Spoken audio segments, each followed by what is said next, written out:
மொத்த குடும்பம் மாப்பிள மாதிரி ரெடியாகிற இந்த கல்யாணம் ராம்ராஜ் கல்யாணம். Vedanta Premium, Coimbator's best retirement township starting from 65 lakhs. Sri Kumaran தங்க மாளிகையில் உலகின் அதிகபட்ச வளையல்களுடன் மாபெரும் அழகில் திருவிழா.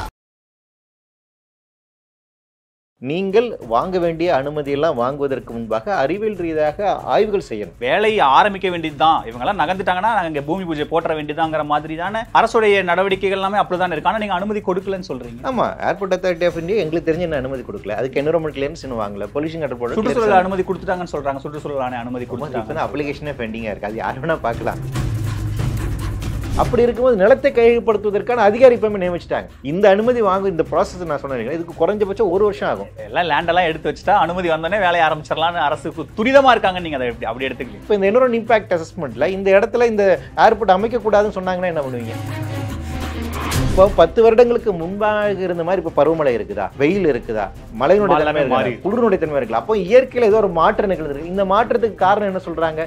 இது நாள் வரைக்கும் நாம செஞ்ச சேட்டைகள் தான் சொல்றாங்க இல்லையா? அப்போ நாங்கள் திருப்பி தொடர்ந்து இந்த சேட்டைகள் செய்வோம் அப்படின்னா இங்க உயிர் வாழ முடியுமாங்கிறத கேள்வி. 30:70ங்கிறாங்க. நம்மளுடைய நிலப்பரப்பில் 30% நிலப்பரப்பை நீங்கள் பாதுகாக்கப்பட்ட இடமாக கன்சர்வ் பண்ணுங்க. மீதி இருக்கக்கூடிய 70% நிலப்பரப்புல உங்களுடைய வேலை திட்டங்களை கொண்டு வாங்குறாங்க. மீதி இருக்கக்கூடிய 60%லேருந்து நீங்க என்ன வேணா பண்ணிக்கோங்கிறார். அதான் காட்கில். அதை கேட்கல வயநாடு நம்ம வந்து பார்க்கணும். பரந்தூர்ல ஏர்போர்ட் கொண்டு வரதுல என்ன சிக்கல்? நீங்க அடிப்படையில ஏன் மீனம்பாக்கத்திலிருந்து வெளியே போகணுங்கிற கேள்வி இருக்கு இல்லையா? இதை முதல்ல நாம கேட்கணும். இப்போ மீனம்பாக்கத்தினுடைய ஏர்போர்ட்னுடைய கேரிங் கெப்பாசிட்டி எவ்வளவு தெரியுங்களா? வருஷத்துக்கு 2 கோடி பேரை வந்துட்டு தாங்கு திறன் கொண்டு இருக்கும். அது அமைச்சரும் சொல்றாரு. ஆமா, அவர் சொல்றாரு. ஆனா 100% கெப்பாசிட்டியோட அது இயங்குதா? 2 கோடி பேர் வருஷத்துக்கு வந்து போறான்னு கேட்டீங்கன்னா இல்ல.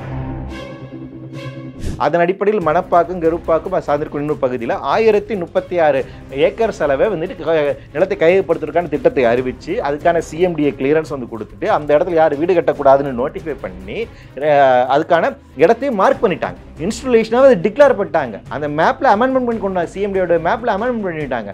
ஆனால் அது 2022 விட்ரா பண்ணுறாங்க. விட்ரா பண்ணும்போது அமைச்சர் என்ன தெரியுமா சொல்கிறாரு? அங்கே ரெசிடென்ஷியல் ஏரியா இருக்குங்களா, அவங்க நஷ்டீடு கொடுக்கறதுக்கு 10,000 கோடி ரூபா ஆகுது காம்பன்சேட் கொடுக்கறதுக்கு இல்லையா? சட்டப்பேரவையில பதிவு பண்ண 10,000 கோடி ஆகுது. ஆனா என்னன்னா நீங்க இங்க பரந்தூருக்கு வந்துட்டு நீங்க மெட்ரோ கொண்டு போனா மட்டும் 12,000 கோடி ரூபா ஆகுது.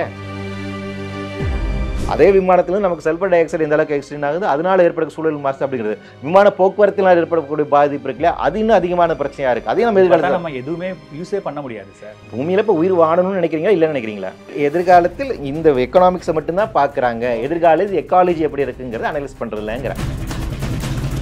இதெல்லாம் செல்லாது. உனக்கு இவ்வளோதான்ப்பா, 4 தென்னை மரம் இருக்குது, நான் இவ்வளோ தூரம் இருக்கு, கிணறு இருக்கா, ஓகே ரைட்டு, இவ்வளோதான் ஒரு கலெக்டர் முடிவு பண்ணிட்டாருன்னா அதான் இறுதியானது. அதுக்கடுத்து நீங்கள் என்ன சப்கோர்ட்டுக்கு போடணும், ஒரு தலைமுறை முடிஞ்சிடும். அதுக்கப்புறம் டிஸ்ட்ரிக்ட் கோர்ட்டுக்கு போகணும், 2வது தலைமுறை. அதுக்கப்புறம் ஹைகோர்ட்டுக்கு போகணும், 3வது தலைமுறை. அதுக்கப்புறம் சுப்ரீம் கோர்ட், 4 தலைமுறை ஆகும். உங்களுக்கு காம்பன்சேஷன் வந்து சேரும். இது யதார்த்த நிலைமையாக இருக்கின்றது. இல்லை, இந்த இதில் அந்த சிக்கல் வராதுன்னு அமைச்சர் சொல்றாரு. இதெல்லாம் உடனடியாக எல்லாமே சிக்கல் என்ன பிரச்சனைனா அமைச்சருடைய இந்த வாய் வார்த்தை நீதிமன்றத்தில் நிற்காது. வணக்கம். இன்றைய நேர்காணலில் நம்மோடு பூவுலகின் நண்பர்களிலிருந்து திரு வெற்றிச்செல்வன் நம்மோடு இணைந்திருக்கிறார். அவரை வரவேற்று நிகழ்ச்சிக்குள் போகலாம். சார் வணக்கம். சார் வணக்கம்.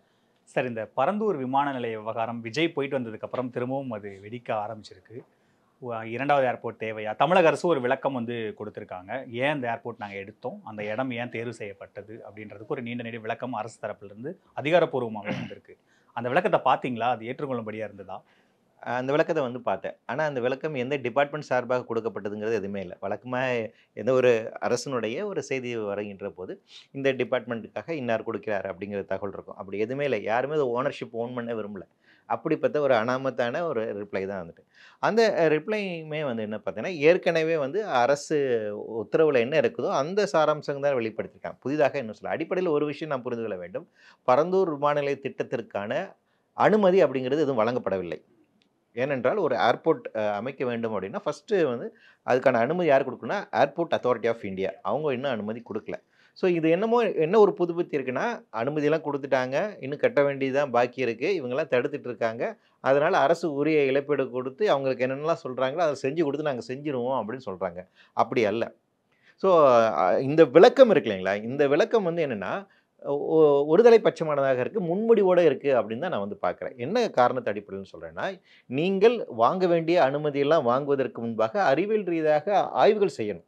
அந்த ஆய்வுகளோட எண்ட் ரிசல்ட் என்ன வேணா வரலாம். ஒரு சயின்டிஃபிக் நீங்கள் ஸ்டடி பண்ணும்போது அந்த ரிசல்ட் எப்படி வேணும் அட்வர்ஸாக கூட வரலாம் இல்லையா? அப்போ அதுக்காக வெயிட் பண்ணோம்ல. அப்போ அரசு என்ன சொல்லணும் அப்படின்னா, இந்த மாதிரி நாங்கள் வந்து ஒரு ப்ரொப்போசல் அனுப்பியிருக்கோம், இதுக்கான ஆய்வுகள் மேற்கொள்ளப்பட்டுள்ளன, அந்த ஆய்வுகளினுடைய முடிவுகள் வருகின்ற பட்சத்தில் அதன் அடிப்படையிலிருந்து முடிவுகள் எடுப்போம், அது வரைக்கும் நீங்கள் வருத்தப்படுறதுக்கோ எதிர்ப்பு தெரிவிக்கோ ஒன்றும் இல்லை அப்படின்னு அவங்க சொன்னாங்கன்னா பெரியல. ஏன்னா அந்த ஆய்வின் அடிப்படையில் இந்த திட்டத்தை வேணும்னா கைவிடுவோம், இல்லை நடத்த வேண்டிய ஒரு தேவை இருந்துச்சுன்னா கலந்து ஆலோசிப்போம் என்று விளக்கி இருந்தால் அதான் சரியானது. அந்த இப்போ அனுமதி கொடுக்கல அப்படின்னா ஏன் அந்த போராட்டம், ஏன் அந்த விஷயங்கள்லாம் நடக்குது? கிட்டத்தட்ட வேலையை ஆரம்பிக்க வேண்டியது தான், இவங்கெல்லாம் நகர்ந்துட்டாங்கன்னா நாங்கள் இங்கே பூமி பூஜை போட்டுற வேண்டியதாங்கிற மாதிரி தானே அரசுடைய நடவடிக்கைகள் எல்லாமே அப்படிதான் இருக்கு. ஆனால் நீங்கள் அனுமதி கொடுக்கலன்னு சொல்றீங்க. ஆமாம், ஏர்போர்ட் அத்தாரிட்டி ஆஃப் இந்தியா எங்களுக்கு தெரிஞ்ச என்ன அனுமதி கொடுக்கல, அதுக்கு என்விரான்மெண்ட் கிளியரன்ஸ் இன்னும் வாங்கல, பொல்யூஷன் கண்ட்ரோல் போர்டு சுற்றுச்சூழல் அனுமதி கொடுத்துட்டாங்கன்னு சொல்றாங்க, சுற்றுச்சூழல் ஆணைய அனுமதி கொடுத்துட்டாங்க. அப்ளிகேஷனே பெண்டிங்காக இருக்குது, அது யார் வேணால் பார்க்கலாம். அவங்க ஃபைல் பண்ண அப்ளிகேஷன் வந்துட்டு அது பப்ளிக் பார்வையில் இருக்கக்கூடியதான், இப்போ தான் ஃபைல் பண்ணியிருக்காங்க. அவங்க ஃபைல் பண்ண அப்ளிகேஷனுக்கு டேர்ம்ஸ் ஆஃப் ரெஃபரன்ஸ் இப்போ தான் கொடுத்துருக்காங்க.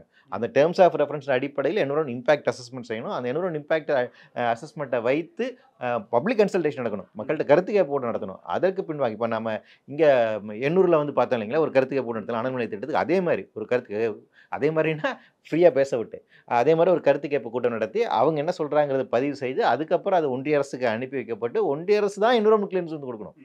மினிஸ்டர் ஆஃப் என்விரான்மெண்ட் ஃபாரஸ்ட் மத்திய அமைச்சகம் கீழே கூட அவங்க தான் அதுக்கான அனுமதி கொடுக்கணும். அந்த அனுமதிக்கு பண்ணதுக்கு தான் நீங்கள் கட்டுமானமே ஆரம்பிக்க முடியும். ஸோ அந்த அனுமதி இல்லை, அதான் நம்ம கேட்குறோம். அந்த அனுமதியும் வாங்கலை. அப்படி இருக்கும்போது நிலத்தை கையகப்படுத்துவதற்கான அதிகாரி இப்போமே நியமிச்சிட்டாங்க. இந்த அனுமதி வாங்க இந்த ப்ராசஸ் நான் சொன்னேன், இதுக்கு குறைஞ்சபட்சம் 1 வருஷம் ஆகும். எல்லாம் லேண்டெல்லாம் எடுத்து வச்சுட்டா அனுமதி வந்தோடனே வேலையை ஆரம்பிச்சிடலாம்னு அரசுக்கு துரிதமாக இருக்காங்க. நீங்கள் அதை அப்படி எடுத்துக்கலையா? அதான் நான் சொல்கிறேன். இப்போ இந்த என்விரான்மெண்ட் இம்பாக்ட் அசஸ்மெண்ட்டில் இந்த இடத்துல இந்த ஏர்போர்ட் அமைக்கக்கூடாதுன்னு சொன்னாங்கன்னா என்ன பண்ணுவீங்க? அதுக்கான பாசிபிலிட்டிஸ் இருக்குல்ல. ஒரு சயின்டிஃபிக் ஸ்டடி அப்படிங்கிறது இப்படி தான் வரும்னு சொல்ல முடியாதுங்களா? இப்படி தான் வரும்னா நீங்கள் சயின்டிஃபிக் ஸ்டடியை மேனிபுலேட் பண்ணுறீங்கன்னு அர்த்தம். ஒரு சயின்டிஃபிக் ஸ்டடி அப்படிங்கிறது என்னென்னா, இந்த திட்டத்தை இங்கே அனுமதிப்பதன் மூலமாக இந்த சூழலுக்கு என்ன பாதிப்பு உண்டாக்கும் என்பதை ஆய்வு பண்ணும். அந்த பாதிப்பு அதிகமாக இருக்கின்ற பட்சத்தில் இந்த திட்டத்தை நடைமுறைப்படுத்தக்கூடாதுன்னு அவங்க ரெக்கமெண்டேஷன் கொடுப்பாங்க. அப்போ அதன் அடிப்படையில் தான் நீங்கள் முடிவெடுக்கணும். சரி, அதற்கு பின்பாக மக்கள்கிட்ட கலந்து ஆலோசனை நடக்கணும். அதுதான் பப்ளிக் கன்சல்டேஷன். பெரும்பான்மையான மக்கள் இந்த திட்டத்தை ஏற்றுக்கொள்ளாத பட்சத்தில் நடைமுறைப்படுத்தக்கூடாது, அதுதான் சட்டம். அப்போ அதற்காக நீங்கள் வெயிட் பண்ணணும்ல. அது வெயிட் பண்ணுறதுக்கு முன்னாடியே லேண்ட் அக்விசிஷன் ப்ரொசீடிங்ஸ் நான் இனிஷியேட் பண்ணுவேன், அதுக்கான ஆஃபீஸஸ் அப்பாயின்ட் பண்ணுவேன். பப்ளிக் நோட்டீஸ் வந்து கொடுத்துட்டாங்க, ப்ரைவேட் நோட்டீஸ் வந்து கொடுக்குறாங்களே, அதனால தான் அஜிடேஷன். அப்போ என்னென்னா, நீங்கள் ரூல் ஆஃப் லாவை ஃபாலோ பண்ணுங்கிறோம். சட்டத்தின் ஆட்சியை நடைமுறைப்படுத்துங்கள், டெமோக்ராட்டிக்காக இருக்கக்கூடிய உரிமைகளை எங்களுக்கு கொடுங்க அப்படின்னு தான் கேட்குறாங்க. இப்போ சயின்டிஃபிக்காக அங்கே வந்து நாங்கள் லேண்ட் நீங்கள் அங்கே ஏர்போர்ட் இது பண்ணிக்கலாம், அறிவியல் மத்திய அரசு சுற்றுச்சூழல் அனுமதி கொடுத்துட்டு அங்கே வேலையை ஆரம்பித்தாலும் மக்கள் போராட தானே செய்வாங்க. அப்பவும் அந்த சிக்கல் இருக்க தானே செய்யும். இல்லை அதுக்கப்புறம் தான் சொல்லுவேன், பப்ளிக் கன்சல்டேஷன் என்ன வராங்கிறது இருக்கு இல்லையா.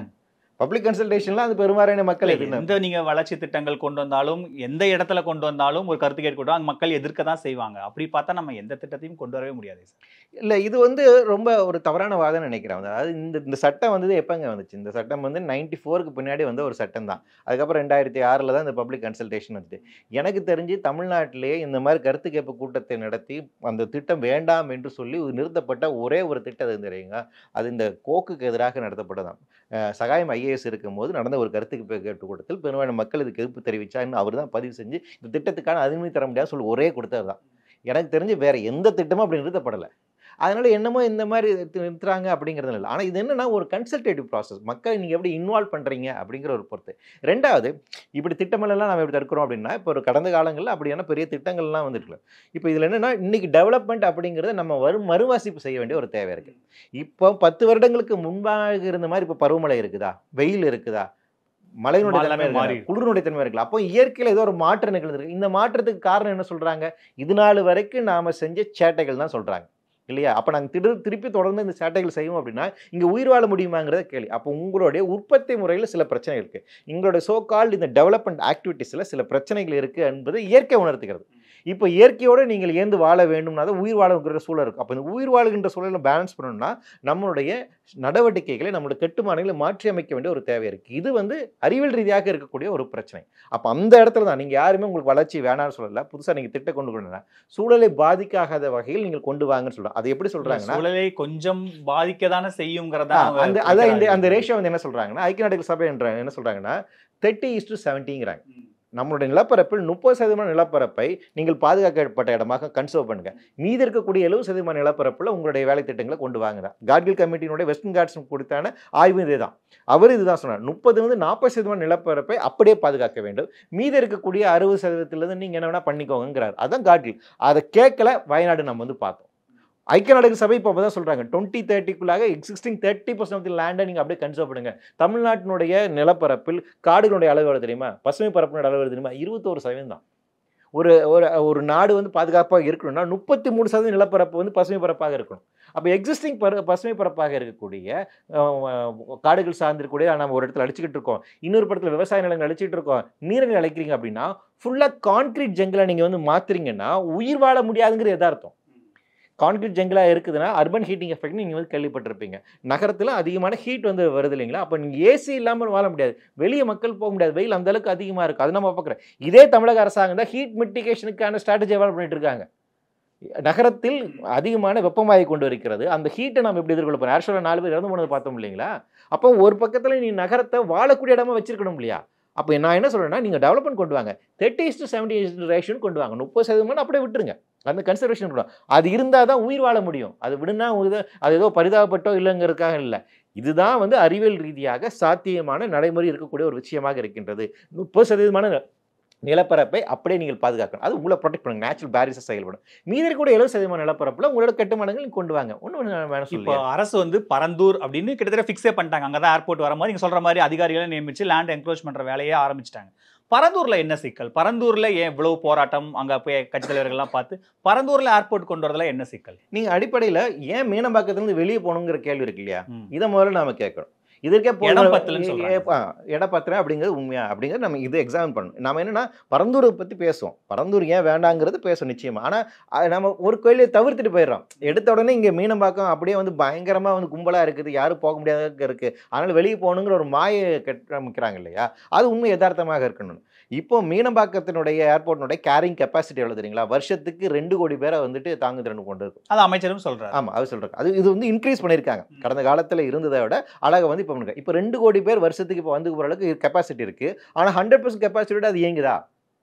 2 கோடி பேர் வருஷத்துக்கு வந்து போகிறான்னு கேட்டிங்கன்னா இல்லை, அதிகபட்சம் 50% அதில் வந்துட்டு போகலாம், அல்லது 50 to 70% கூட வந்துட்டு போகலாம். இதுதான் உடைய. அப்போ அதுவே இன்னும் 100 கெப்பாசிட்டியோட இயங்க ஆரம்பிக்கலை. அந்த அளவுக்கு மக்கள் விமானத்தை பயன்படுத்துவதற்கு நம்ம இன்னும் வரலை. அவ்வளோ ஜனத்தொகை இன்னும் இல்லை. நம்ம ஒட்டுமொத்த தமிழகத்துடைய பாப்புலேஷன் 7.5 கோடி.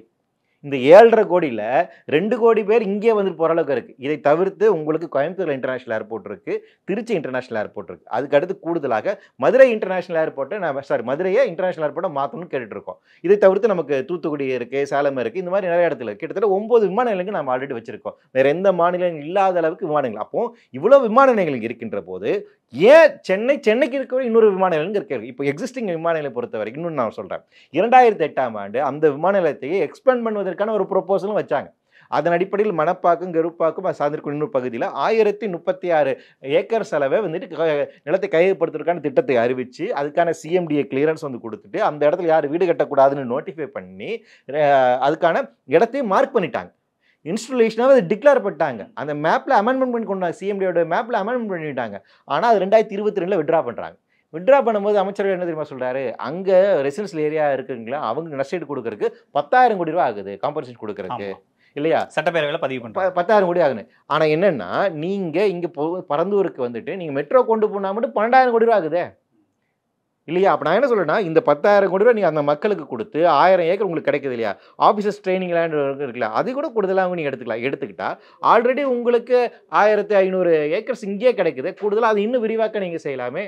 அதை செய்ய தவிர்த்து விட்டு புதிதாக 5000 6000 ஏக்கர் நீங்க எடுக்கிறீங்க. அமைச்சர் சட்டப்பேரவையில் என்ன சொல்றாருன்னா, இந்த விரிவாக்கம் செய்யறதுக்கான வாய்ப்பே இல்லை, கட்டடங்கள் உயரமான கட்டடங்கள்லாம் வந்துருச்சு, அது சேம் டைம் ரன்வே பத்துல வர விமானங்கள் நிறுத்தி வைக்க முடியல. இன்னைக்கு டைரக்டா சென்னை வராம சென்னை ஒரு நடுவுல ஒரு லே ஆஃபா வச்சுட்டு பெங்களூர் ஹைதராபாத்னு விமானங்கள்லாம் அங்க போறாங்க. ஸோ இங்க அதை சார்ந்து இங்க வர சுற்றுலாத்துறை ஆகட்டும், அதுக்கப்புறம் ஸ்பிரிச்சுவல் டூரிசம் ஆகட்டும், இந்த மாதிரி நிறைய இன்கம் சோர்ஸ் எல்லாம் கட் ஆகுது. சென்னை வந்து பெங்களூருக்கு முன்னாடி வளர்ந்த சிட்டி, ஆனா இன்னைக்கு பெங்களூர் நம்மளோட முன்னாடி இருக்காங்க அப்படின்ற ஒரு வாதத்தை வைக்கிறாங்கல்ல, அதை எப்படி பாக்குறீங்க? இல்ல, இது வந்து எந்த இன்ஸ்டிடியூஷன் இதை ஸ்டடி பண்ணாங்க அப்படிங்கிறது வேணும். இந்த வாதங்கள் இருக்கு இல்லையா, இது எந்த டேட்டாஸ் அடிப்படையில் சொல்கிறோம். அதாவது சென்னையினுடைய பேசஞ்சர்ஸ்னுடைய வரத்து இந்த அளவுக்கு இருக்குது, இது இந்த அளவுக்கு குறைஞ்சிருக்கு, இந்த பெங்களூரில் எவ்வளோ இன்க்ரீஸ் ஆகிருக்கு, இதெல்லாம் இங்கே வரக்கான பாசிபிலிட்டிஸ், எதனால் அங்கே போனாங்க அப்படிங்கிறது இருக்கு இல்லையா. இப்போ நீங்கள் பக்கத்தில் ஒசூரில் அப்போ ஏர்போர்ட் ஒன்று கட்டிட்டு இருக்கீங்க, ஒசூரில் பண்ண போகிறீங்க, அப்போ பெங்களூர்லேருந்து அடுத்து இங்கே ஒசூருக்கு வர ஆரம்பிச்சிருவாங்களா உங்களுடைய லாஜிக் படி அப்படின்னு. அப்போ என்னன்னா எந்த இன்ஸ்டியூஷன் ஸ்டடி பண்ணாங்க சார்? பெங்களூர்ல இருக்கிற ஏர்போர்ட் கிட்டத்தட்ட உங்களுக்கு ஒரு 4900 ஹெக்டேர் ஏக்கரா வச்சிருக்காங்க. ஹைதராபாத்ல ஒரு 5000 ஏக்கர் இருக்கு. நம்ம கிட்ட ஒரு 1300 ஏக்கர் தான் இருக்கு. நிறைய விமான நிறுவனங்கள் அங்க இப்போ நீங்க இங்க சென்னையில இருந்து அமெரிக்கா போகணும்னா ஆகிற டியூரேஷனும் பெங்களூர்ல இருந்து அமெரிக்கா போகிற டியூரேஷனும் உங்களுக்கு கிட்டத்தட்ட ஒரு 10 மணி நேரம் டிஃபரன்ஸ் வரும்போது இதெல்லாமே வர பிசினஸ் ஆகட்டும், ஐடி மென்பொருள் நிறுவனங்கள் எல்லாமே அதை கன்சிடர் பண்ணுவாங்கல்ல. இதெல்லாம் சிக்கல் வரும். அதெல்லாம் வளர்ச்சி தடப்படக்கூடிய வாய்ப்புகள் இருக்கு. Distance wise Bangalore to America பக்கமா இருந்தாலும் நீங்க இங்க பெருசாக்கனாலும் அதே டிஸ்டன்ஸ் தான். இங்க டைரக்ட் ஃளைட்னு ஒன்னு இருக்குல்ல, பரந்தூர்ல டைரக்ட் ஃளைட்னு ஒன்னு இருக்குல்ல. இப்போ நீங்க மும்பைல இருந்து இப்போ நீங்க பெங்களூர்ல இருந்து டைரக்டா அமெரிக்கா போக முடியும். ஆனா சென்னையில இருந்து நீங்க ஒரு லே ஆஃப் ஒன்னு உங்களுக்கு இருக்கு, அங்க ஒரு வெயிட்டிங் பீரியட் அதெல்லாம் இருக்குல்ல, அதெல்லாமே கன்சிடர் பண்ணணும்ல. இப்போ சென்னையில இருந்து அமெரிக்காக்கு ஃளைட் இல்லங்கறீங்களா? இப்போ இருக்கு சென்னையில. அதாவது டைம் டியூரேஷன் இருக்குல்ல, அதான் அந்த ஒரு காரணமா சொல்றாங்க. நான் என்ன கேக்குறேன், அப்ப என்ன கேக்குறேன்னா, நீங்க வந்துட்டு ஏன் மதுரையில இருந்து அதிகமான விமானங்கள் நம்ம அமெரிக்கா இயக்க கூடாது, அல்லது வந்து கோயம்புத்தூர்ல இருந்து நாம இயக்க கூடாது? நீங்க ஒரே இடத்த அதான் திருப்பி திருப்பி கேட்கறேன். உங்களுக்கு நமக்கான வளர்ச்சியை பார்க்கும்போது சென்னையை மட்டும் தான் யோசிக்கிறீங்களா? அதுதான் ஃபர்ஸ்ட் பிளண்டர் நம்ம பண்ணக்கூடிய தவறு. சென்னையை விட்டு வெளியே வாங்கங்கிறேன். சென்னை ஆல்ரெடி வந்துட்டு 1 கோடி பேர் இருக்கக்கூடிய 7 கோடி பாப்புலேஷன் 1 கோடி பேர் சென்னையில் இருக்கிறோம். அப்போ சென்னை நோக்கியே நீங்கள் திட்டமிடாதீங்க. சென்னையிலே எல்லாரும் வந்து கோரிக்கை அப்படின்னா ஒட்டுமொத்தமாக தமிழ்நாடு எல்லாம் காலி போட்டு எல்லாம் சென்னைக்கு வாங்குங்கிறது இருக்கு. சென்னை சுற்றி 100 கிலோமீட்டர் சரி எல்லாரும் போய் குடியேறிடுவோமா? அதுதான் இதில் போய் முடியும் அல்டிமேட். ஏன்னா இப்போ யோசிக்கிறது அப்படிதாங்க. சென்னை சுற்றி 100 கிலோமீட்டர்ஸ் ஏரியாவில் புதுசாக வந்து இந்த பக்கம் ஏர்போர்ட் கொண்டு வரோம், இந்த பக்கம் காட்டுப்பள்ளி துறைமுகம் கொண்டு வரோம், இந்த பக்கம் சேட்டலைட் சிட்டி கொண்டு வர போகிறோம், இந்த பக்கம் நாளை சிட்டி கொண்டு வர போகிறோம், இந்த பக்கம் சிப்காட் கொண்டு வர போகிறோம், இந்த பக்கம் மேல்மலை இன்னொரு சிப்காட். அப்போ சென்னை சுற்றி இருக்கக்கூடிய ஏரியாவில் கம்ப்ளீட்டாக அர்பனைசேஷன் ஆகணும். பாப்புலேஷன் அப்போ என்ன பண்ணும், எல்லாம் சவுத்துல இருந்து எல்லாம் இங்கே வந்துருங்க. நாடுகளோட போட்டி போடணும், வேலை வாய்ப்புகள்லாம் உருவாக்கணும். இதெல்லாம் அது ஏன் சென்னைக்குள்ளே பண்ணணும்னு கேட்குறேன். அதான் கேட்கறேன். போட்டி போடணும் இதெல்லாம் இப்போ கூட மதுரையில டைட்டில் பார்க் ஓபன் பண்றாங்க, கோயம்புத்தூர்ல இப்பதான் ஓபன் பண்றாங்க. நீங்க இப்ப சென்னையில எப்பங்க ஓபன் பண்ணீங்க? 1990ல ஓபன் பண்ணீங்க, 30 வருஷம் ஆகுதுங்க. அதான் இந்த டிஃபரன்ஸ் இருக்கு இல்லையா? இப்போ இந்த குளோபல் இன்வெஸ்ட்மெண்ட் வச்சு இல்லையா, இந்த குளோபல் இன்வெஸ்ட்மெண்ட்லேயே வந்து எக்ஸாக்ட்லி நான் இதை தான் சொல்றேன். குளோபல் இன்வெஸ்ட்மெண்ட் எங்கே தெரியுமா அதிகமாக வந்திருக்கு? சென்னைக்கு தான் ஃபர்ஸ்ட் அதிகமாக வந்திருக்கு, 2வது கோயம்புத்தூர், 3வது தூத்துக்குடி. அப்போ ஆல்ரெடி இன்ஃப்ராஸ்ட்ரக்சர் இருக்கக்கூடிய ஏரியாவில் தான் இன்வெஸ்ட் பண்ண ரெடியாக இருக்காங்க. ஏன்? அவங்களுக்கு லாபம் தான் முக்கியம், பிற இடங்களில் இன்வெஸ்ட் பண்ண தயாராக இல்லை. அப்போ தமிழ்நாடு ஒரு சமச்சீரான வளர்ச்சியில் போகவில்லை அப்படிங்கிறது அடிப்படையான அந்த நோக்கத்தோடு தான் சொல்கிறேன். நீங்கள் கேட்டதுக்கு போல வந்துட்டு இப்போ அங்கே 5000 இருக்குது அங்கே போகுதுங்கிறதுக்குல அதுக்கு எக்ஸாக்டாக வந்து என்ன ஒரு புள்ளி விவரம் நம்ம வச்சிருக்கோம் அப்படிங்கிறதா இருக்கு. வந்துட்டு இங்கே வருவதன் மூலமாக இவங்க 2 விதம் சொல்கிறாங்க. ஒன்று இங்கே கொண்டு வருவதன் மூலமாக இம்போர்ட் அண்ட் எக்ஸ்போர்ட் ஆகும் சொல்கிறாங்க. அதுதான் வந்துட்டு கார்கோ சர்வீஸ் தான் வந்துட்டு இவங்க சொல்றாங்க இல்லைங்களா? வந்துட்டு அதே மாதிரி 10 கோடி பேர் போகின்ற அளவுக்கு அந்த விமான நிலையம் பண்ணுங்க. 10 கோடி பேர் டிராவல் பண்ற அளவுக்கு இருக்குன்னா நம்மளோட எக்ஸிஸ்டிங் பாப்புலேஷன் வந்துட்டு ட்ரிபிள் மடங்கு ஆகணும் இல்லைங்களா? நம்ம பாப்புலேஷன் ட்ரிபிள் மடங்கு ஆகிறதுக்கு எப்படி பார்த்தாலும் 60-70 வருஷம் மேலே ஆகும். சார் ஒரு காலத்தில் ஹைவேல 3-4 கார் போயிட்டு இருந்தது. இன்னைக்கு ஹைவே வந்து சிட்டி ரோடு மாதிரி இருக்கு, அவ்வளவு கார்கள் போகுது. இன்னைக்கு அந்த ஹைவே ஏன் போட்டாங்க? அன்னைக்கு ஒரு வாஜ்பாய் பீரியட்ல அந்த ஹைவேலாம் அதுக்கும் இதே சிக்கல்லாம் வந்தது, எல்லா மாநிலங்கள்லையும் சிக்கல் வந்தது. அதெல்லாம் தாண்டி தான் மத்திய அரசு திட்டத்தை இம்ப்ளிமெண்ட் பண்ணாங்க. இன்னைக்கு அது எவ்வளவு யூஸ்ஃபுல்லாக இருக்கு. அதே மாதிரி அரசு என்ன சொல்றாங்கன்னா, எதிர்காலத்தை பாருங்க, எதிர்கால சந்ததி பாருங்க. ஒரு 2040ல் இதே மக்கள் தொகை இருக்குன்னு சொல்ல முடியாது. அப்போ இந்த ஏர்போர்ட் பத்தாது, எல்லாத்தையும் ஃபியூச்சரிஸ்டிக்காக யோசிங்க. சென்னை வந்து உங்களுக்கு பரந்தூர் வரைக்கும் விரிவாக்கம் ஆகும், ஸ்ரீபெரும்புதூர் வரைக்கும் மெட்ரோ ப்ராஜெக்ட் இருக்கு, கனெக்டிங் ஈஸியாக இருக்கு, ஆல்ரெடி பஸ் ஸ்டாண்டு கிளாம்பாக்கத்தில் இருக்கு. ஸோ சென்னையுடைய பரப்பளவு பெருசாகுது. ஸோ அதுக்கு தகுந்த மாதிரி பிஸ்னஸும் அதிகமாகும், வேலை வாய்ப்பு எல்லாமே இதை சார்ந்து இருக்குன்னு அரசு ஒரு ரெக்கமெண்ட் கொடுக்குறாங்கல்ல, அதை ஏன் ஏற்றுக்க மாட்டீங்க? ஓவர் ஷூட் அப்படின்னு ஒரு கான்செப்ட் இருக்கு, ரொம்ப முக்கியமான ஒரு கான்செப்ட். அதாவது என்னன்னா, இயற்கை வளங்களை நீங்க எப்படி பயன்படுத்துறீங்க அப்படிங்கிறத பயன்படுத்து ரொம்ப அறிவியல் ரீதியாக இருக்கு. இப்போ அமெரிக்காவில் இருக்கக்கூடிய மக்கள் இருக்காங்களா, அவங்க லைஃப் ஸ்டைலை வந்து நம்ம எல்லாம் உலக நாடுகள்லாம் ஃபாலோ பண்ண ஆரம்பிக்கிறாங்க அப்படின்னா 5 பூமி தேவை ஒரு நாளைக்கு. அவங்க அந்த அளவுக்கு ரிசோர்ஸை கன்சியூம் பண்ணுறாங்க. அமெரிக்காவில் நீங்கள் வந்து வாழணும் அப்படின்னா வந்து ப்ரைவேட் வண்டி வச்சுட்டே தான் இருக்கணும். பப்ளிக் டிரான்ஸ்போர்ட்டை நீங்கள் யூஸ் பண்ணவே முடியாது. ஏன்னா பப்ளிக் டிரான்ஸ்போர்ட் அங்கே கிடையாது. சில இடத்துல வந்துட்டு பஸ் கனெக்டிவிட்டியே கிடையாது. நீங்கள் நிச்சயமாக கார் இருந்தால் தான் அங்கே வாழணும் அப்படிங்கிற நிலைமை இருக்குது. இப்போ கொஞ்சம் கொஞ்சமாக நாம் இப்போ அந்த நிலைமை நோக்கி நகர்த்துட்டு இருக்கோமா, அது போகணுமா அப்படிங்கிற கேள்வி. நீங்கள் ப்ரைவேட் வெஹிக்கிள்ஸை வந்து அதிகப்படுத்திக்கிட்டே போகிறீங்க அப்படின்னா, பப்ளிக் டிரான்ஸ்போர்ட் இல்லாமல் வாழ்கிறீங்க அப்படின்னா அது மிகப்பெரிய நெருக்கடியில் போய் முடியும். ஏன்னா அந்த அளவுக்கு உங்களுக்கு ஒன்று பெட்ரோலில் தேவைப்படும், அல்லது இவி வெஹிக்கிளாக இருந்தால் எலக்ட்ரிசிட்டி தேவைப்படும். ரெண்டுமே இன்னைக்கு வந்து ரொம்ப அரிதாகிட்டு வருது. அதை நீங்கள் யூஸ் பண்ண ஆரம்பிக்கிறீங்க அப்படின்னா அது பிரச்சனைக்குரியாது. ஒரே சொல்யூஷன் வந்து இன்றைக்கி சொல்கிறேன், ஐரோப்பிய நாடுகளில் இன்றைக்கி என்ன சொல்யூஷன் வைக்கிறேன்னா, ப்ரைவேட் டிரான்ஸ்போர்ட் வந்து குறைச்சிக்கிட்டு அவங்க என்ன பப்ளிக் டிரான்ஸ்போர்ட் அதிகப்படுத்துறாங்க. அப்போ மக்களை பொது போக்குவரத்தை அதிகமாக பயன்படுத்துவதற்கு நீங்கள் கொண்டு வரணும். இன்றைக்கி ஏன் வந்து லட்சக்கணக்கான மக்கள் நம்ம வந்து இப்போ பொங்கலில் விட்டுட்டாங்கன்னா அடிச்சு பிடிச்சி 5000 ரூபா வாங்கிட்டு வரோம். 600 டிக்கெட் இருக்கிற இடத்துல இப்போ நான் வந்து ஊருக்கு போனா 6000 ரூபாய் கேட்கறாங்க. ஏன்னா டிமாண்ட் இருக்கு சார். இப்போ விமான ஏன் நிலையத்துல இதான் இல்ல, சிக்கல். இல்ல, நம்ம demand- லக்ஸரியா பாக்குறோமா இல்ல, இல்ல நெசசிட்டியா பாக்குறோமா? டிமாண்ட் இருக்கிறதுங்கிறத விட ட்ரெயின் ஏன் இன்னும் அதிகப்படுத்தலங்கிறது தான். கடந்த 20 வருஷமா புதுசா ட்ரெயின் ஏதாவது விட்டுருக்கீங்களா நீங்க தென் மாவட்டத்துக்கு? ஏன் புதிய ட்ரெயின் வரல? இப்போ இருக்கக்கூடிய ட்ரெயின் கூட எங்களுக்கு கேட்கலன்னு சொல்றாங்களா? அப்போ ட்ரெயின் போக்குவரத்தை ஏன் நீங்க அதிகப்படுத்தல? பஸ் போக்குவரத்தை ஏன் அதிகப்படுத்தல? நம்மளால பண்ண முடியும் தானே? ஏன் வந்து பிரைவேட்டுக்கு நீங்க வந்து மறைமுகமாக ஹெல்ப் பண்றீங்க? ஒன்று நீ வந்து பிரைவேட்டில் போ, இல்லை நீ சொந்தமாக கார் வாங்குன்னு தூண்டுறீங்களா? அப்போ என்னென்னா நீங்கள் கன்சியூமரிஸ்டிக்கான வேலையில் தான் செய்கிறீங்களே ஒழிய வாங்கி வாங்கி குவிங்கள் அப்படின்னு இருக்கின்ற வளங்களை இன்னும் அது சுரண்டி எடுப்பதற்கான வேலைகளை செய்கிறோமோ இது சஸ்டைன் ஆகுமான்னு கிடையாது. இந்த லைஃப் ஸ்டைல் இருக்குங்களா, இது சஸ்டைன் ஆகும். இது பிரச்சனைக்கு, அதாவது வந்து பெர்பச்சுவல் க்ரோத்னு சொல்லுவாங்க. இந்த பெர்பச்சுவல் க்ரோத்தின் அடிப்படையில் இருக்கக்கூடியது என்னன்னா, க்ரோத் நீங்கள் வந்து வீழ்ச்சி அடைஞ்சிடும். ஏன்னா உற்பத்தி பண்ணிக்கிட்டே இருக்கணும். இந்த மார்க்கெட் எக்கனாமி பொறுத்தவரை உற்பத்தி பண்ணிக்கிட்டே இருக்கணும். அது உற்பத்தி பண்ணாமல் இருக்க முடியாது. அதனால தான் சொல்கிறாங்க. அதனால தான் இந்த டிசைனே தான். இதுக்கு புதுசாக நீ கார் வாங்க, இந்த கார் பழசாக போச்சு தூக்கி புது கார் வாங்க. ஃபோனை வந்து இப்போ முன்னாடிலாம் நம்ம ரிப்பேர் பண்ணோம் இல்லைங்களா? இப்போ கழட்டி கூட பார்க்க முடியல இல்லையா? பேட்டரி கூட நம்மளை கழட்டி அப்படியே வருது. ரைட் டு ரிப்பேர்னா கிடையாது. நீங்கள் ஒரு ஃபோன் போச்சுன்னா தூக்கி போட்டு புதுசாக வாங்கும். அப்போ வாங்கி வாங்கி குவிங்கள், உற்பத்தி செய்து குவிங்கள் அப்படிங்கிறது இருக்கு இல்லையா? இந்த நிலைமை இருக்கு இல்லையா? இந்த உற்பத்தி முறை இருக்கு இல்லையா? இது பூமி தாங்காது. பூமியினுடைய ரிசோர்ஸ் வந்து அந்த அளவுக்கு இல்லை. உங்களுடைய தேவைகளுக்கு பூமியில போதுமானதாக இருக்கு, ஆனால் உங்களுடைய ஆடம்பர செலவுக்கு போதுமானதாக இல்லை. அப்ப என்னன்னா, ஒரு அறிவாளி சமூகம் அடுத்த 30 வருஷம் இந்த பூமி எப்படி இருக்க போகுதுங்கிறத அடிப்படையில் நீங்க சிந்திக்க ஆரம்பிச்சீங்க அப்படின்னா, இந்த நாட்டில் இருக்கக்கூடிய இயற்கை வளங்கள் குறைந்து கொண்டு வருகிறது. இயற்கை வளங்கள் குறைந்து கொண்டு வருகிறது. அப்போ இந்த இயற்கை வளங்களை சமச்சீராக இழக்க இப்போ என்ன 1% ஆஃப் தி பீப்புள் வந்துட்டு 40% வெல்த் அவங்க கண்ட்ரோல் பண்றாங்க. நீங்க இங்க இந்த அடிப்படையான இந்த பிரச்சனை இருக்கு. இந்த இடத்துல வளங்களை சரியா பிரித்து கொடுக்காது இருக்குல்ல, அதுல இருக்கக்கூடிய பிரச்சனை இருக்கு. ஒரு லக்ஸுரி லைஃப் இருக்கு. இன்னைக்கு நீங்க ஏர்போர்ட்டை வந்து பேசுவீங்க, எல்லாரும் போடுங்க, நாளைக்கு என்ன எல்லாரும் சார்ட்டர்ட் ஃபிளைட்டுக்கு வருங்க. இண்டிவிஜுவலா ஃபிளைட் அப்படி போகிறது அதுக்கு தான் இன்னைக்கு லக்ஸுரியா இருக்க விமானங்கள் நாளைக்கு இதான் மாறணும் இல்ல, எல்லாரும் மாறணும் இல்ல. அதாவது என்னன்னா, அதாவது விமானங்கள் நமக்கு வந்து தேவை. நான் வந்து மாட்டு கருத்து சொல்லணும். அது பொது போக்குவரத்தினோட ஒரு பகுதியாக இருக்க வேண்டும் அப்படிங்கிறது, ஆடம்பரத்துக்கான இருக்கக்கூடாது அப்படிங்கிற. அதே விமானத்திலும் நமக்கு சல்பர் டை ஆக்சைடு எந்த அளவுக்கு எக்ஸ்டெண்ட் ஆகுது, அதனால ஏற்பட சூழல் மாசு அப்படிங்கிறது, விமான போக்குவரத்தினால் ஏற்படக்கூடிய பாதிப்பு இருக்குல்ல, அது இன்னும் அதிகமான பிரச்சனையா இருக்கு. அதையும் நம்ம எதிர்காலத்தில் நம்ம எதுவுமே யூஸே பண்ண முடியாது சார். நீங்க போன் யூஸ் பண்ணா சிட்டுக்குருவி சாகுதுன்னு கதை சொல்றாங்க. அந்த மாதிரிலாம் நம்ம எந்த பொருளையுமே யூஸ் பண்ண முடியாது இல்ல சார். நம்ம எல்லாத்துக்கும் ஒரு லாஜிக் வைக்க முடியாது இல்ல. இல்ல பூமியில இப்ப உயிர் வாழணும்னு நினைக்கிறீங்களா இல்லன்னு நினைக்கிறீங்களா? உயிர் வாழணும். உயிர் வாழணும் அப்படின்னா சில விஷயங்களை சொல்றாங்க. நான் வந்து அதெல்லாம் பண்ண மாட்டேன். எனக்கு பின்னாடி சங்கதிகள் இருந்தானே வாழ்ந்தானே செத்த. அரசுமே எதிர்கால சங்கதிக்கு தானே சொல்றாங்க. எதிர்காலத்துல இட நெருக்கடி இந்த மாதிரியான விஷயங்கள்ல இவங்க சிக்கிர கூடாது. எதிர்காலத்தில் இந்த எக்கனாமிக்ஸ் மட்டும்தான் பாக்குறாங்க. எதிர்காலத்தில் எக்காலஜி எப்படி இருக்குங்கிறத அனலைஸ் பண்றது இல்லைங்கிற. அதுதான் பாயிண்ட். நாம என்ன யோசிக்கிறோன்னா, இன்னைக்கு நீங்க கம்ஃபர்டான ஒரு இடத்துல இருந்து பேசுறீங்க இல்லையா? இப்போ வந்து நான் என்ன சொல்றேன்னா, நெக்ஸ்ட் 10 to 15 இயர்ஸ் வந்துட்டு சென்னையினுடைய ambient temperature கண்டாமிரன் ஏறப்போகுது. 40 degrees and above இருக்க போகுது. வெப்பம் பயங்கரமாக இருக்கும். ஏசி இல்லாமல் இந்தியாவில் வாழ முடியாத அளவுக்கு ஒரு சூழல் இருக்கும். அப்போ இன்னைக்கு இருக்கக்கூடிய கட்டுமானங்களை நீங்கள் மாற்றி அமைக்க வேண்டிய ஒரு நேரம் வரும். இன்னைக்கு இருக்க நமக்கு இயற்கை பேரசா காடுகள் பசுமை பரப்பு நெருக்கடி காரணம் இல்லையா சார்? இந்த இட நெருக்கடி இதெல்லாம் காரணம் இல்லையா? மரங்கள் இல்லாதது, உயரமான மரங்கள் இல்லாத நீங்க இடத்தை கொஞ்சம் எக்ஸ்பேண்ட் பண்ணணும்ல, மக்களை கொஞ்சம் பரவலாக்கணும்ல. பரவலாக்கும் போது அந்த இட நெருக்கடி எல்லாம் கம்மியாக குறையும். பரவலாக்குங்கிறதுக்காக வந்துட்டு இருக்கிற எக்காலஜியை அழிப்பீங்களா? எக்காலஜி வேணுங்கிறதுக்காக தான் பண்ணணும் இல்லையா? சென்னைக்குள்ள வந்து எவ்வளவு தெரியுமா பசுமை பரப்பு எவ்வளவு தெரியுமா இருக்கு? 3% தான் இருக்கு.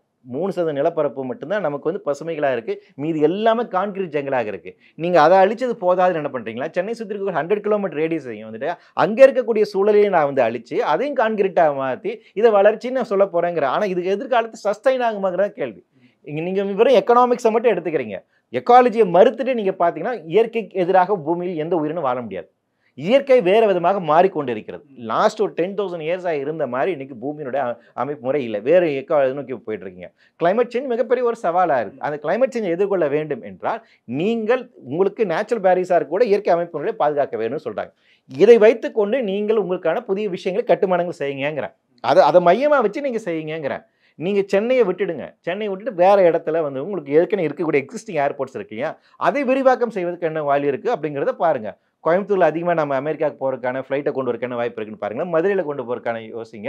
இப்போ ஒசூரை பற்றி நீங்கள் பேசிட்டு இருக்கீங்க. இதை தவிர்த்து ஏற்கனவே ஏர் ஸ்ட்ரிப்ஸ் இருக்கக்கூடிய பகுதி இருக்குது. விமான ஓடுதளங்கள் இருக்கக்கூடிய இடங்கள் நிறைய தமிழகத்தில் இருக்குது. முன்னாடி அமைச்சா பயன்படுத்தாமல் இருக்குது. அதை வந்து ஏர்போர்ட் மாற்றுறதுக்கான வழிகளை வந்து பாருங்கள். இதெல்லாம் வந்துட்டு மாற்ற சுலபமாக இருக்கக்கூடிய விஷயம் தானே. அதையே செய்ய மாட்டேங்குது. நமக்கு ஒரு மூலையில் வந்து ப்ரீஜுடிஸ்டாக ஒரு இது இருக்குல்ல, சென்னை சுற்றி தான் பரந்தூர் வந்து சிறப்பான இடம், ஏன்னா வந்து அரசு சொல்லிட்டாங்க அப்படின்னு. ஆனால் அரசு இது குறித்தாக, தமிழக அரசு இது குறித்தாக என்ன ஆய்வு செஞ்சிருக்காங்கன்னு ஒரு இதுவுமே இல்லை. ஒரு ஆய்வு சொல்லியிருக்காங்களா? அதாவது சென்னை மீனம்பாக்கம் ஏர்போர்ட்ல இருக்கக்கூடிய நம்மளோட வருவாய் இவ்வளவு, அதில் எந்த வருவாய் நமக்கு டேரக்டாக கிடைக்காது, எல்லாம் கஸ்டம்ஸ் டியூட்டி சென்ட்ரல் கவர்மெண்ட் தான் போகுது. எனிவே இம்போர்ட் அண்ட் எக்ஸ்போர்ட் இந்த அளவுக்கு ஆகுது, பேசஞ்சர்ஸோட எண்ணிக்கை இந்த அளவுக்கு இருக்கு, பெங்களூரோட இந்த இருக்கு. இந்த இது இருந்ததுன்னா இவர்களாம் இங்க வந்து அமைச்சர் சட்டப்பேரவையில பதிவு பண்ணும்போது சென்னை அந்த கார்கோ சர்வீஸோட வளர்ச்சி 7% தான் சென்னையில உயர்ந்திருக்கு. ஆனா நம்மளை விட 200 மடங்கு பெங்களூர் வந்து கார்கோ சர்வீஸ் இது பண்றாங்க.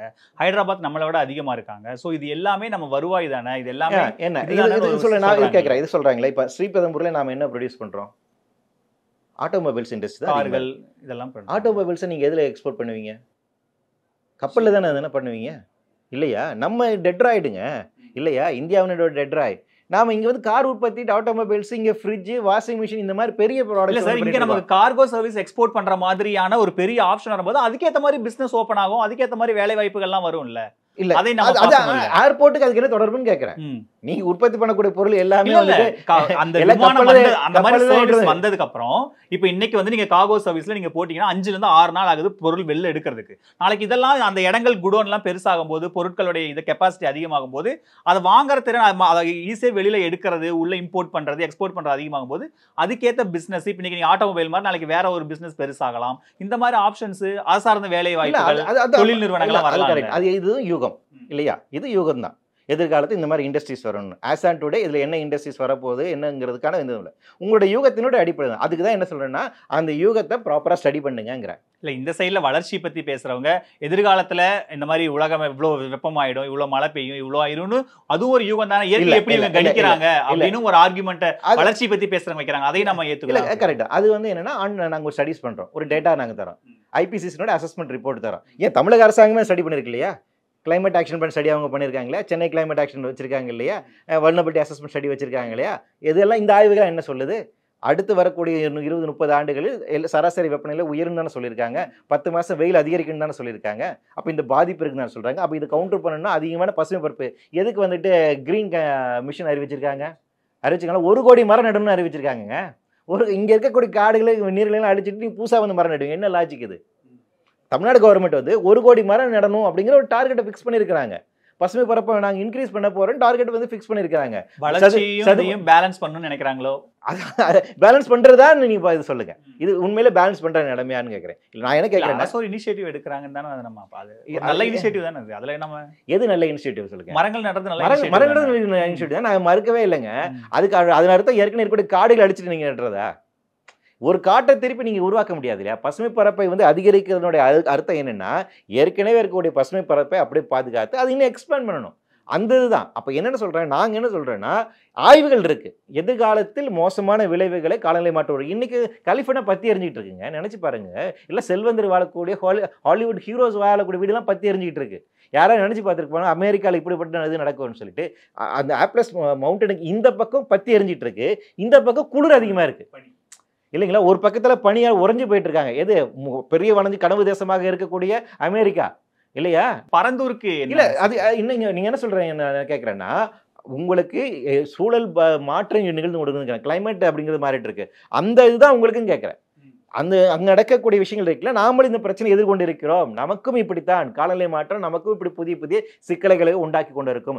இந்த சிக்கல்களை எதிர்கொள்ள வேண்டும் என்றால் இந்த நடவடிக்கை மேற்க வேண்டும் என்று அறிவியல் ரீதியாக இருக்கக்கூடிய அசஸ்மெண்ட் இருக்குங்களா, அந்த அசஸ்மெண்ட்ல இருந்து நீங்க செயல்படுங்கன்னு தான் சொல்றேன். அப்ப எங்க கிட்ட ஒரு அசஸ்மெண்ட் இருக்கு, சயின்டிபிக் ஸ்டடிஸ் இருக்கு. அதன் அடிப்படையில் நான் வந்து பேசுறேன். அந்த மாதிரி நீங்க என்ன சயின்டிபிக் ஸ்டடி வச்சிருக்கீங்கன்னு கேட்கறேன். உங்ககிட்ட இருக்கக்கூடிய இதனுடைய எக்கனாமிக்கல் ஆக்டிவிட்டிஸ் வயபிலிட்டி இன்க்ரீஸ் ஆகுங்கிறதுக்கான எந்த இன்ஸ்டிடியூஷன் பண்ணிருக்காங்க, ஆய்வு பண்ணிருக்காங்க. நிறைய ஆய்வுகள் இருக்கு இல்லையா? எக்கனாமிக்ஸ் சார்ந்து ஒர்க் பண்ணக்கூடிய நிறைய நிறுவனங்கள் இருக்கு. அவங்ககிட்ட கொடுங்க, அவங்க ஒரு ஆய்வு பண்ணட்டும், அவங்க ஒரு ஆய்வை சமர்ப்பிக்கட்டும். அதன் அடிப்படையில் இருந்து எக்ஸிஸ்டிங் விமான நிலையத்தோட தேக்க நிலைக்கு வந்துருச்சுப்பா, இனிமேல் அது ஒன்றும் பண்ண முடியாது அப்படின்னு ஒரு ஆய்வு சொல்லட்டும். அதை நம்ம விவாதிப்போம். ஆனால் அப்படியான ஆய்வுகள் எதுவும் இல்லை அப்படிங்கிறத நான் வந்து சொல்ல வரேன். சார், இதில் விஜய் பேசும்போது முக்கியமாக ஒரு வளர்ச்சிக்கு வந்து எதிரானவன் கிடையாது, ஆனால் பரந்தூர் ஏன் அப்படிங்கிற ஒரு கேள்வியை தான் எழுப்புறாரு. ஏன்னா இங்கே அங்கே ஏரிகள், கம்பன் கால்வாய் திட்டம் மாதிரியான, கொசஸ்தலை ஆறு மாதிரியான முக்கியமான விஷயங்கள்லாம் அங்கே இருக்குது. சென்னை சிட்டிக்குள்ளே தண்ணி வர விஷயங்களும் நிறைய இது, அதை சுற்றி நிறைய விஷயங்கள் அதில் இருக்குன்ற பாயிண்ட்டையும் அவர் வந்து அதில் கோட் பண்ணி சொல்கிறார். பரந்தூரில் என்ன சிக்கல்? பரந்தூரில் அங்கே என்ன அங்கே அவங்க என்ன சொல்கிறாங்கன்னா, ஆமாம் ஏரி இருக்குது, கால்வாய் இருக்குது, ஆனால் வேறு வழி இல்லை, வளர்ச்சி திட்டங்கள் வரும்போது சில இதங்கள்லாம் அழிச்சு தான் ஆகணும். அது வேற தவிர்க்க முடியாதது அப்படின்னு ஒரு ஆர்குமெண்ட் வைக்கிறாங்க. Right. அதை எப்படி பாக்குறீங்க? இல்லை அதான் இதை வந்து யார் சொல்லணும் அப்படிங்கிறது இருக்குல்ல. இப்போ வந்து தமிழக அரசுக்கு இதில் வந்து என்ன பொறுப்பு இருக்குன்னா, அவங்க இடத்த சூஸ் பண்ணுறதுக்கான பொறுப்பு மட்டும்தான் அவங்ககிட்ட இருக்குது. அதை அப்புறம் கொடுத்துடணும். கொடுத்ததுக்கப்புறம் இப்போ அவங்க அப்ளிகேஷன் ஃபைல் பண்ணியிருக்காங்க இல்லையா, மினிஸ்டர் ஆஃப் இன்டர் ஃபாரம்ஸில் அவங்க என்ன பண்ணுவாங்க, ஒரு டேர்ம்ஸ் ஆஃப் ரெஃபரன்ஸ் கொடுப்பாங்க. அதன் அடிப்படையில் அடுத்த ஒரு ஆய்வு நடத்தணும். அந்த ஆய்வு வந்து ஒரு இண்டிபெண்ட் சயின்டிஃபிக் பாடி வந்து அதை செய்யணும். அந்த ஆய்வு அவர்கள் மேற்கொண்டு அந்த ஆய்வில் என்ன ரிசல்ட் வருதோ அதற்கு பின்பாக தான் சூழலுக்கு இந்த அளவுக்கு பாதிப்பு இருக்குது இல்லை இதில் என்ன செய்யலாம் அப்படின்னு ஒரு முடிவு வர முடியும். ஸோ அப்போ அந்த கன்க்ளூசிவான இருக்கக்கூடிய முடிவு என்பது அதன் அடிப்படையில் தான் வர முடியும். அந்த ஆய்வு வரட்டும். ஸோ இப்போ மக்கள் லேண்டை என்க்ரோச் பண்றதுக்கு அதிகாரிகளை நியமிச்சது தான் சிக்கல். அந்த 2 வருஷமா அந்த சிக்கல் தான் ஓடிட்டு இருக்கு. ஆமாம், லேண்ட் அக்விசிஷனுக்காக நீங்கள் எது பண்ணியிருக்கீங்கிறதா இந்த இது இருக்காங்க. லேண்ட் அக்விசிஷன் பண்ணி நோட்டீஸ் கொடுத்துட்டு அவங்க இப்போ இண்டிவிஜுவல் நோட்டீஸ் கொடுக்குறாங்க. அப்போ மக்களுக்கு பதட்டம் அடையுது இல்லையா, என்னோட வீடு வந்துட்டு நாளைக்கு நீங்கள் எடுக்க போகிறீங்க அப்படிங்கிறதுன்னு இருக்குல்லையா. அப்போ இயல்பாக அவங்க வந்து ப்ரொடெஸ்ட் பண்ணுறாங்க. என்ன அடிப்படையில் இருக்கிறீங்க, இங்கே இவ்வளோ இது இருக்குது, நீர்நிலையில் இருக்கு, ஏன்னா நீங்கள் இப்படி சொல்கிறீங்க அப்படிங்கும் போது வந்துன்னா முறைப்படியாக செய்ய வேண்டிய இந்த இதெல்லாம் பண்ணிட்டோம் பாருங்க இதில் இருக்குன்னு சொல்கிறதுக்கு ஒன்றுமே இல்லையே. அப்போ அதன் அடிப்படையில் தான் அவங்க வச்சுட்டு அரசு என்ன சொல்றாங்கன்னா, அங்க இருக்கிற நிலத்தோட சந்தை மதிப்பை விட நாங்க 3 மடங்கு அதிகமா தரோம், மறுவாழ்வுக்கான விஷயங்களை பண்ணி தரோம். இங்க வந்து தொழிலெல்லாம் வளர்ந்தது அப்படின்னா பக்கத்துல இருக்கிற எல்லா ஏரியாவும் செயற்கைக்கோள் நகரம்லாம் அங்க பிளான் பண்ணியிருக்காங்க. ஸோ தொழில் வளர்ச்சி உருவாகும். நாளை உங்களோட எதிர்கால சந்ததி வேலை வாய்ப்பு, அவங்க ஒரு கம்ஃபர்டான இருக்கிற ஒரு வாழ்வுக்கான விஷயங்களை தான் அதுக்கு இந்த ஏர்போர்ட் ஒரு முக்கியமான ரோல் பிளே பண்ணும் அப்படின்னு அரசு இல்லை ஒன்று அவங்க கன்வின்ஸ் பண்றதுக்கு பேசுறாங்கல்ல, அதை ஏத்துக்கிறதுல என்ன சிக்கல்? இல்லை இப்போ காம்பன்சேஷனை பொறுத்த வரைக்கும் இந்தியாவில் என்ன நிலைமை அப்படின்னு பார்க்கணும். இப்போ நீங்கள் NLC வந்து நமக்கு வாழும் உதாரணமாக இருக்குது. NLCயில் இந்த மாதிரி காம்பன்சேஷன் அப்படிங்கிறது எந்த அளவுக்கு கொடுக்கப்பட்டிருக்கு. 3 தலைமுறையாக இன்னும் காம்பன்சேஷன் சரியாக வாங்காதவங்க, வீடு கிடைக்காதவங்க, வேலை கிடைக்காதவங்க இன்னைக்கு வரைக்கும் அங்கே இருக்கிறாங்க. 3 தாட்டி நிலம். அதை நம்ம பேசலாம். நீங்க காம்பன்சேஷன் ஒழுங்கா வாங்கி கொடுங்க, மறுவாழ்வுக்கு அரசு அதை நீங்க கான்சென்ட்ரேட் பண்ணி அதை பண்ணலாம். அதாவது இப்போ வெளியே போயிடுங்க, அப்புறமா காம்பன்சேஷன் பார்த்து கொடுத்துருவாங்க இருக்கிறேன். சரி, இதுதான் என்ன பிரச்சனைனா, இந்தியாவில் வந்து 2013 ஒரு முக்கியமான சட்டம் வந்து ரொம்ப முக்கியமான சட்டம், right to fair compensation and transparency in land acquisition act. அந்த வார்த்தை ரொம்ப முக்கியம். Fair compensation and transparency in land acquisition act. அதாவது இந்தியாவில் என்னென்னா நிலத்தை கையகப்படுத்துவது என்பது மிக கொடூரமாக தான் கடந்த காலங்களில் இருந்துச்சு. இதில் 2 விதமாக நீங்கள் வந்து பார்க்கலாம். ஜமீன்தாரி ஒழிப்பு எல்லாம் பண்ணாங்க இல்லைங்களா. அப்போ நிலத்தை வந்து பணம் படைத்தவர்கிட்ட வந்து அவங்க நிலத்தை எடுத்து அதை டிஸ்ட்ரிபியூட் பண்ணுறதுக்கு இந்தியாவில் 50 வருஷம் நம்ம போராட வேண்டியது. ஆரம்பத்தில் நெஹ்ரு அவர்கள் காலகட்டத்தில் இந்த மாதிரி நிறைய சட்டங்கள் கொண்டு வரும்போது, மாநில அளவு சட்டங்கள் கொண்டு வந்து அவங்க எல்லாம் உச்சநீதிமன்றத்துக்கு போனாங்க. கேஷவானது பாரி கேஸ்னு நிறைய கேள்விப்பட்டிருக்கீங்க. அது எல்லாமே யாரும் ஜமீன்தார் தான். என் நிலத்தை கொடுக்கக்கூடாது, ரைட் டு ப்ராப்பர்ட்டி அப்படிங்கிற ஃபண்டமெண்டல் ரைட் சொன்னாங்க. அதனால அதை எடுத்து கான்ஸ்டியூஷனல் ரைட்டாக வந்து மாற்றினாங்க. இந்த பிரச்சனைகள் இருக்குது. அப்போ நில பகிர்வு அப்படிங்கிறது இந்தியாவில் மிக சவாலான ஒரு விஷயமாக இருந்துச்சு. கடந்த ஒரு 30-40 வருடங்களாக தான் வந்து சாமானியனுக்கு இந்த நிலம் போய் சேர்ந்துருக்கு. விவசாயிக்கும் யார் விவசாயம் பண்ணிட்டு இருந்தானோ அவன் அங்கே தான் விவசாயம் பண்ணியிருப்பாங்க. ஆனால் 3-4 தலைமுறை விவசாயம் பண்ணியிருப்பாங்க. ஆனால் அந்த நிலம் அவனுக்கு சொந்தம் இல்லாமல் இருந்துச்சு. அதை டெனன்மெண்ட்ஸ் ரைட்டுன்னு அப்போ தான் கொண்டு வந்தாங்க. அப்படி தான் நம்ம நிலச்சுதந்திர முறையை வந்து உடச்சி இன்றைக்கி தான் அவனுக்கு வந்து நிலம் கிடைக்க ஆரம்பிக்குது. அப்படி கிடைக்கப்பட்ட நிலத்தையும் வந்து பார்த்தீங்கன்னா வளர்ச்சி என்கின்ற பேரில் இவர்கள் நிலம் தான் பிடுங்கப்பட்டது. நம்ம யாரோட நிலத்தை வந்து அதிகமாக எடுக்கிறோன்னு வந்து பாருங்கன்னா எல்லாமே ஒடுக்கப்பட்ட விளிம்புநிலை மக்கள் தான் எடுத்துருக்கோமே விட. இன்றைக்கி வந்து நீங்கள் வந்து ஒரு அனல்மின் நிலை திட்டம் அப்படின்னு நம்ம யோசிக்கும் போது இங்கே வட சென்னையில் இருக்கிற திருவட்டியில் தான் யோசிக்கிறோமே ஒழிய இங்கே பெசன் நகர்லையோ மயிலாப்பூர்லையோ மந்தவரையிலோ இங்கே வந்து நம்ம யோசிக்கிறதே கிடையாது. சவுத் சென்னையிலையோ சென்ட்ரல் சென்னையிலையோ இந்த திட்டங்கள் நம்ம யோசிக்கவே மாட்டோம். எதாக இருந்தாலும் வட சென்னை தான். 42 ரெட் கேட்டகரி இண்டஸ்ட்ரீஸை அங்கே தான் கொண்டு போய் போடுவோம். அப்போ வந்து யார் மேலே இது அழுத்தங்கள் கொடுக்கப்படுகிறது, யாரை டிப்ராய் பண்ணுறோம் அப்படிங்கிறது இருக்கு இல்லைங்களா. யாரோட நில சாமான் எடுக்கு. இப்போ இங்கே வந்து நீங்கள் சொன்னீங்களா சென்னைக்குள்ள இருக்கக்கூடிய 10,000 கோடி இருக்கல, இவங்கெல்லாம் middle class and upper middle class. இவங்க நிலத்தை நம்ம எடுக்க விரும்புறதில்லை. ஆனால் சாதாரண ஏழை எளிய மக்களை விரும்புகிறோம். அப்போ யாருடைய நிலங்கள் பிடிக்கப்படுகிறது, இந்த இதுதான் பிரச்சனையாக இருக்குது. அப்போ இந்த லேண்ட் அக்விசிஷன் இருக்கக்கூடிய ப்ராசஸ் இருக்குங்களா, இதுதான் இந்த 2013 என்ன சொன்னாங்க, இல்லை அப்படி பண்ணக்கூடாதுன்னு மாற்றிட்டு நிலத்தை கையகப்படுத்துவதற்குனா சில வழிமுறைகளை பின்பற்ற வேணும்னு அந்த சட்டம் சொல்லுது. ஃபஸ்ட்டு அது செக்ஷன் 10 என்ன சொல்லுதுன்னா, மல்டி கிராப்பிங் சிஸ்டம் இருக்கக்கூடிய லேண்டை எடுக்காதீங்கன்னா, அதாவது பல பயிர்கள் பயிரிடக்கூடிய விவசாய நிலங்களை வந்து கையப்படுத்தக்கூடாதுன்னு சொல்கிறாங்க. அது பல பயிர்கள் செய்யக்கூடிய விவசாய பூமி தான் வந்துட்டு அதே மாதிரி தான் எடுக்கிறாங்க. சரி, ஆனால் என்னன்னா இந்த 2013 சட்டத்தை பின்பற்றி இந்த திட்டம் கொண்டு வரப்படுதான்னு கேட்டிங்கன்னா இல்லை. தமிழக அரசாங்கம் தனியார் சட்டம் வச்சுருக்காங்க. Tamil Nadu land acquisition for industrial purpose ஆக்ட்னு ஒரு சட்டம் வச்சுருக்காங்க, 99 ஆக்ட். அந்த இதில் இந்த இது எதுவுமே கிடையாது.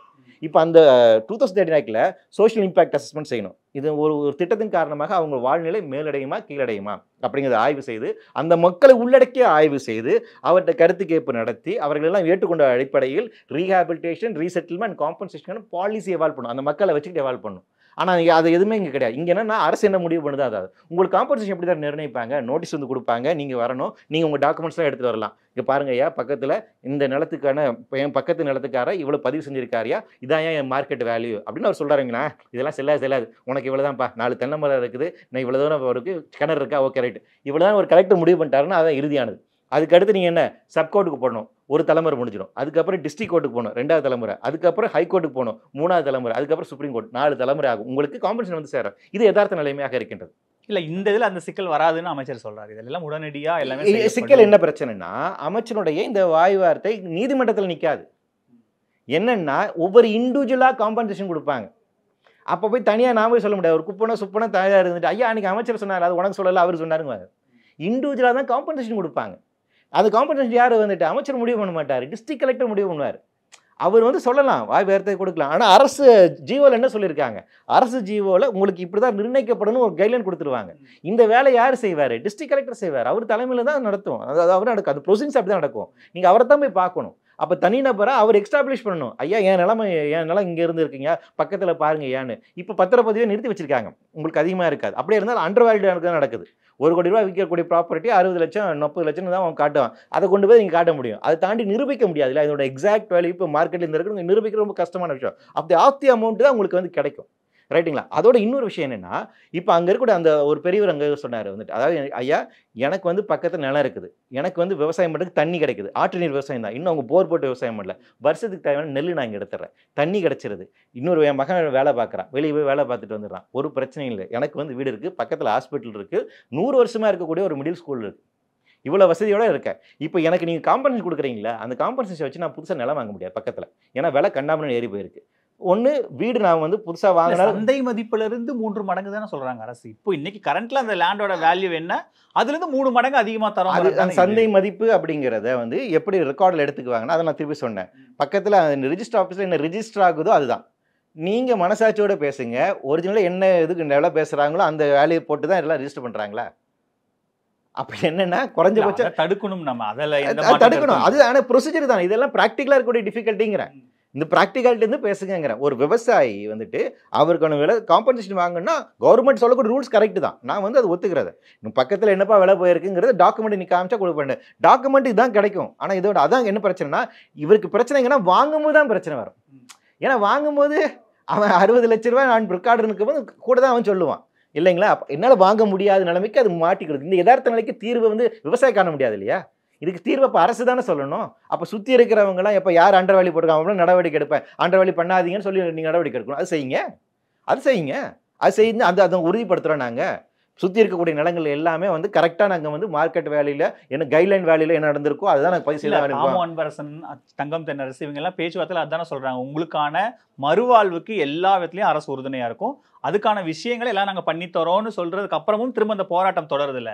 அங்கே தான் அரசு வந்து வேற என்ன பண்ண முடியுன்ற இடத்துக்கு நகர்றாங்க. இல்லை அது இந்த இடத்துல நீங்கள் கேட்குறீங்க, நீங்கள் என்ன கேட்குறீங்கன்னா காம்பன்சேஷன் தவிர நீங்கள் வேறு எதுவும் பேசவே மாட்டேங்கிறீங்க இல்லையா.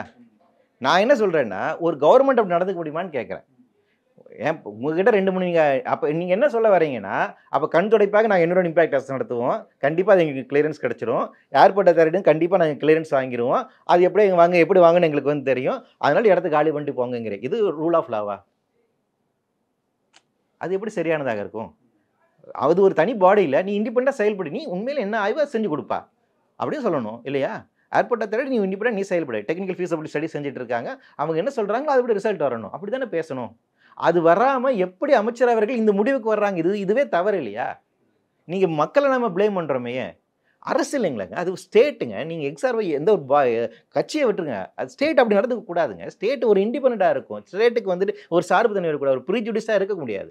ஸ்டேட்டோட வேலை என்ன, ரூல் ஆஃப் லாவை எக்ஸிக்யூட் பண்ணணும், கான்ஸ்டியூஷன் என்ன சொல்லியிருக்கோ அதை எக்ஸிக்யூட் பண்ணணும். அரசியலமைப்பு சொல்லி ஒரு விஷயம் சொல்லியிருக்கு, அவன் தனியாக இண்டிபெண்டான ஒரு body, expert appraisal committee, minister of environment இருக்க ஒரு இண்டிபெண்டன்ட் பாடி, இண்டிபெண்டாக இருக்கக்கூடிய சயின்டிஸ்ட், அவங்க இண்டிபெண்டாக அவங்க ஆய்வு செஞ்சு ஒரு முடிவு தரணும். அதில் நான் இன்டர்ஃபியர் பண்ண எப்படிங்க இன்டர்ஃபியர் பண்ண முடியும்? நீ இண்டிபெண்டாக ஆய்வு செஞ்சு கொடுப்பா அப்படின்னு சொல்லுங்க, ஓ முடிவு என்ன வேணா இருக்கட்டும், அதன் அடிப்பில் நாங்கள் செய்யணும். அப்போ அது வெயிட் பண்ணணும்ல. அப்போ அமைச்சர்கள் இப்படி பேசுவதே தவறு. மொத்த குடும்பம் மாப்பிள்ள மாதிரி ரெடியாகிற இந்த கல்யாணம் ராம்ராஜ் கல்யாணம். Vedanta Premium, Coimbator's best retirement township starting from 65 lakhs. Sri Kumaran தங்க மாளிகையில் உலகின் அதிகபட்ச வளையல்களுடன் மாபெரும் அழகில் திருவிழா.